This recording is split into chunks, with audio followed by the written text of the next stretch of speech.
10 साल से कैथल का विकास ठप पड़ा हुआ है। कोई विकास नहीं हो रहा। जो प्रोजेक्ट पेंडिंग थे 10 साल पहले, आज भी पेंडिंग पड़े हुए हैं। 16 वार्डों में शहर में पिछले 1 साल में कोई विकास कार्य नहीं हुआ। क्यों? क्योंकि वो भाजपा पार्टी से नहीं है। वो म्युनिसिपल कॉर्पोरेटर एक सिटी स्क्वायर, बैंक स्क्वायर है, जो वित्तज्ञात तालाब, एक ऐतिहासिक तालाब हमारे शहर का, वहां बनना था।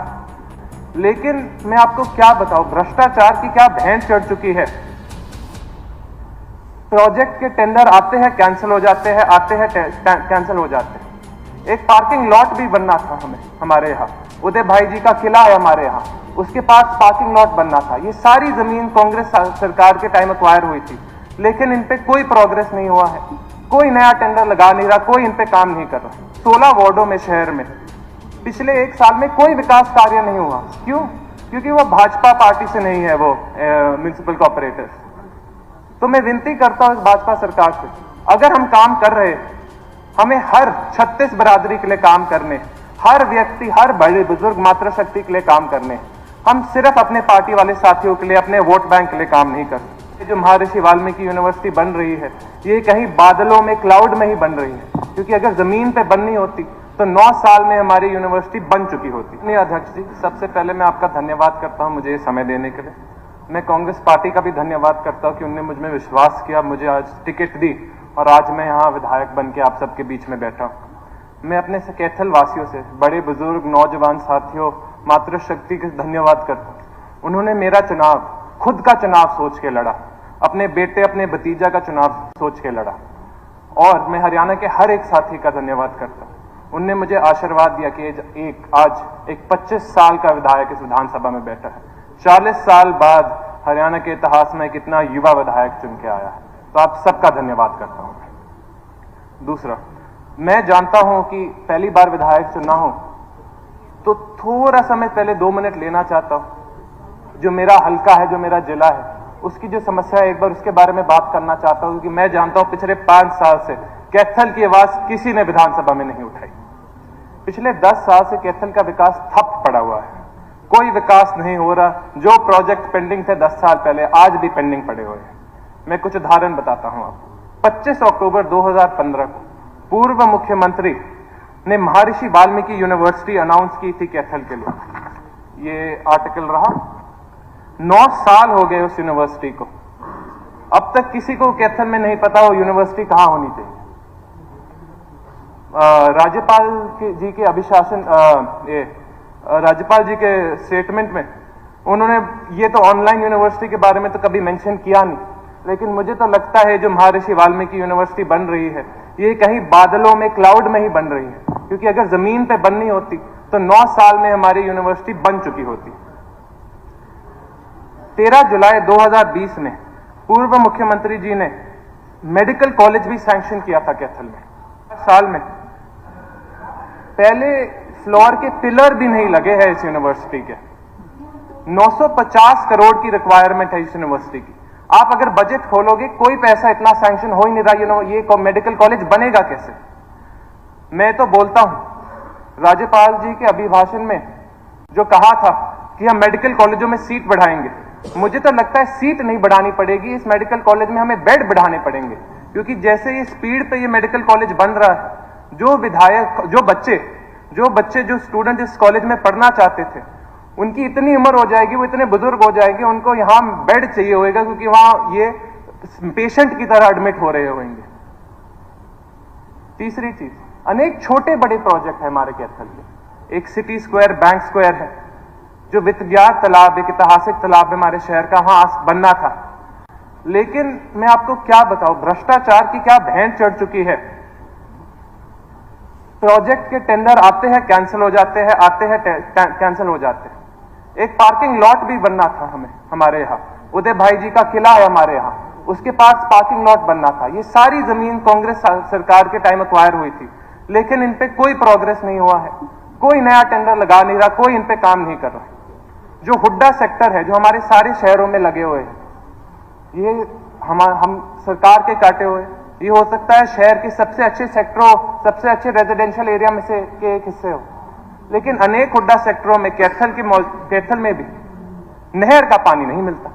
नहर का पानी नहीं मिलता। बोर के पानी में दिक्कत बहुत होती है, काफी लोगों को हर जगह बोर का पानी स्वच्छ नहीं होता, बच्चे बीमार पड़ रहे हैं। तो मैं तो विनती करता हूं इस सरकार से कि जहां जहां बोर के पानी से शहरों में बच्चों को दिक्कत आ रही है, वहां नहर के पानी का प्रोजेक्ट भी लेकर आए। कैथल हमारे हरियाणा के सबसे फास्टेस्ट ग्रोइंग सिटीज में से एक था।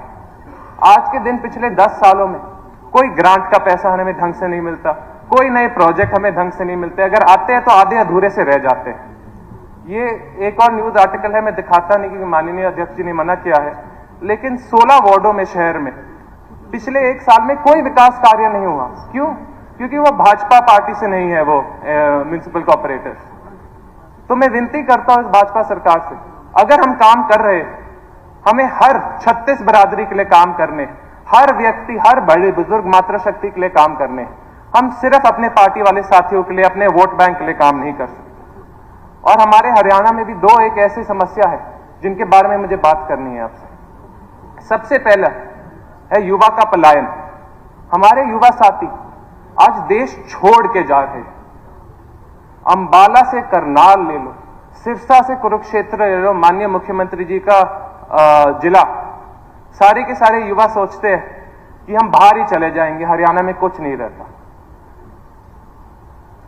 गवर्नर के एड्रेस में खुद इस गवर्नमेंट ने कहा कि हमारा कोर प्रिंसिपल हरियाणा एक, हरियाणवी एक है।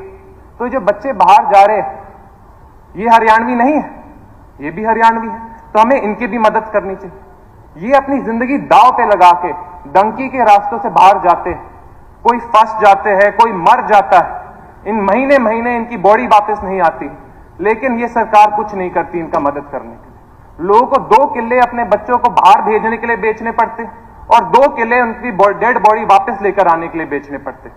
बच्चों की भी जिंदगी खत्म होगी, परिवार की भी जिंदगी खत्म होगी। मैं सरकार से विनती करता हूं, कुछ कीजिए। आपकी गवर्नर्स एड्रेस में लिखा था कि ये भाजपा सरकार सोचती है कि हमारे बच्चों के पास बड़े बड़े सपने, हमारे बच्चों के सपने सिर्फ देश छोड़कर जाने के हैं और कोई सपने बचे नहीं, और सारे के सारे सपने चूर चूर हो गए। मैं आपको एक चीज बताता हूं, 5 साल मैं भी बाहर रहा, मेरी पढ़ाई बाहर से। 2018 में जब मैं कनाडा गया था, मुश्किल से बच्चे हरियाणा से आते थे।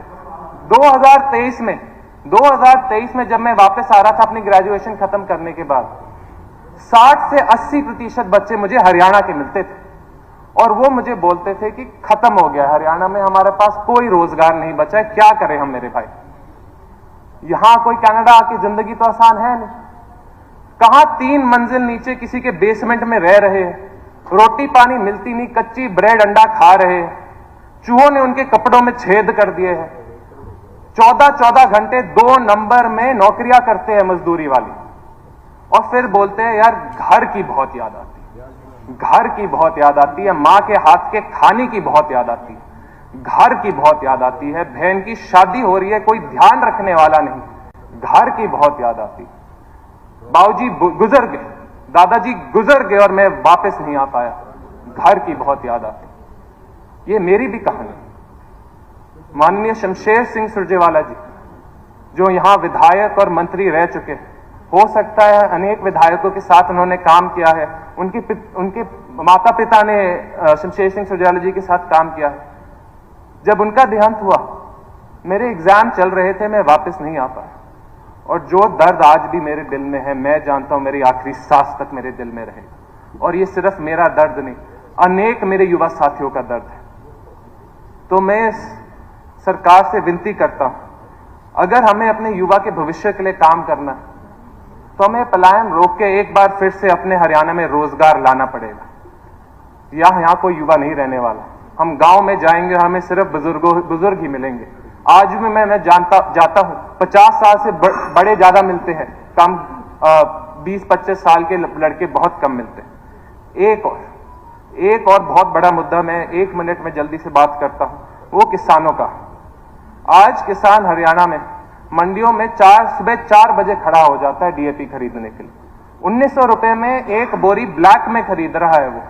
लेकिन क्या करें, अगर बिल्कुल सुख शांति से वो खड़ा भी होता है, जैसे हमने 26 अक्टूबर 2024 में देखा उचाना मंडी में, पुलिस उन पे लाठीचार्ज कर देते, ये गैर कानूनी बना दिया जो इनका हक होता था डीएपी खरीदने का इस भाजपा सरकार ने। गवर्नर एड्रेस में उन्होंने कहा कि ये सरकार किसान को आत्मनिर्भर बनाना चाहती। माननीय अध्यक्ष जी, आज के दिन किसान आत्मनिर्भर नहीं बन रहा, वो आत्महत्या की स्थिति पे आ गया है, आत्महत्या की स्थिति पे आ गया। बीके वाला नरवाना हल्के में एक गांव है, हमारा एक किसान साथी ने आत्महत्या कर ली। जब मैं उसके परिवार से मिलने गया, वो उसने मुझे बताया कि दिनों दिन ये साथी हम डीएपी ढूंढता रहा, इसे मिले नहीं। फिर उसने सोचा यार मैं 2 किले की खेती करता हूं, मैं अपना कैसा परिवार चलाऊंगा। उसने आत्महत्या कर दिया। मैं उसके बच्चे को कैसे समझाऊं, उसके 2 छोटे छोटे बच्चों को कैसे समझाऊं कि सरकार की कमी की वजह से आज इनके पिताजी नहीं रहे। कंक्लूड कीजिए। हाँ जी, तो मैं सरकार के आंकड़ों से ही कंक्लूड करता हूं। सरकार के आंकड़ों के हिसाब से आदित्य जी लिख के दे दीजिए, आपका रिकॉर्ड में आ जाएगा, लिख के दे दीजिए। 2 लाइन है जी, 2 लाइन। सरकार के आंकड़ों के हिसाब से नवंबर 2024 में 4.35 लाख टन डीएपी की जरूरत है, लेकिन अक्टूबर 2024 की सप्लाई में सिर्फ 1.85 लाख टन डीएपी है। इसका मतलब 2.5 lakh ton, 2.5 lakh ton supply है ही नहीं। फिर हमारे माननीय मुख्यमंत्री जी और हमारे माननीय मंत्री कृषि मंत्री जी कहते हैं कि कोई डीएपी की कमी नहीं है, लेकिन हमें दिख रहा है कि कमी है। तो कौन झूठ बोल रहा है? आंकड़े झूठ बोल रहे हैं या माननीय मुख्यमंत्री जी झूठ बोल रहे हैं?